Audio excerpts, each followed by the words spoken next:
I think the hardest thing I've learned in my 20s, and yeah, it took me to my 20s, is that not everybody is going to like you. And sometimes it's not for anything you did. It is literally they just don't like you. That I learned by a person I was dating named Byron, and specifically his dad, Pug. What? So, Pug was a lawyer, lived in Sarasota, Florida, and quite frankly, was the definition of miserable attorney. Was also a veteran and also like crunchy almond mom energy. So anytime Byron growing up wanted cheese fries, Pug would be like, well, that's diabetes on a plate and you're gonna get a heart attack for eating it. Absolutely wild. So I meet Byron online and we start dating and I fall madly in love with him, except for the fact that I noticed that it seems the umbilical cord was cut and replaced with a chain. Because anything Byron did, Pug had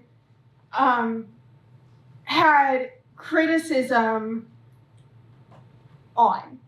And it was anything he did. He moved to New Jersey. Why would you ever move to New Jersey? It's stupid. Which, okay, that's fine. But it would be like, why did you drop out of college? Why did you decide that you're not going to get a bachelor's degree? It was anything this guy did. I fall in love with him, and we start dating, and after 2 months, in a compromising position, Byron goes, I'm gonna marry you. And I felt like I was on top of the world. Not only, the compromising position, but also the fact that here, this guy, for the first time, somebody said that they love me enough to spend forever with me. And it was that same weekend I met Pug. On a Zoom call, where the entire time he is pissed. And he has his arms crossed, and he's angry about anything I say. I tell him how much I love his son, angry. I tell him that we're gonna go have a picnic with my parents and we're gonna eat cheesesteaks, and still pissed that a Jew would, mix meat and dairy. But anything I did, absolutely angry about. Byron says that I'm going into women's history specifically, and Pug's response was, there's no job in that, what are you going to do? And I say, I want to get my PhD, to which I thought, future doctor is like golden for somebody to bring home. Nope, not to Pug. That is red flag galore. Because why would you spend all your time studying when you can actually work? Like, why are you lazy enough? It went on and on. And the time I heard about my degree, I was on the train home from Trenton, which was a panic attack being in the Trenton train station, and then was another panic attack because here my future father-in-law doesn't like me.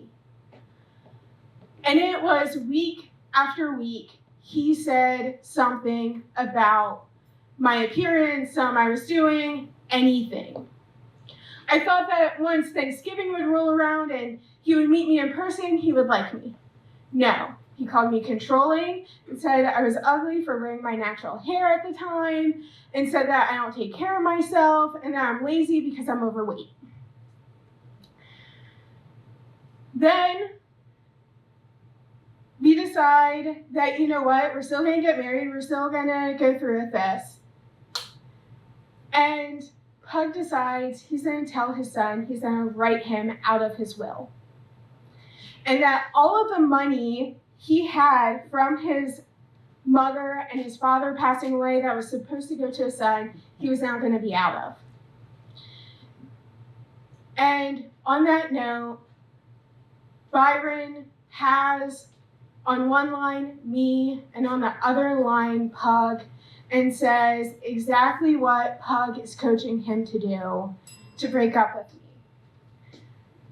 A month goes by and he writes me this love letter and I fall madly in love with him all over again. I know, stupid.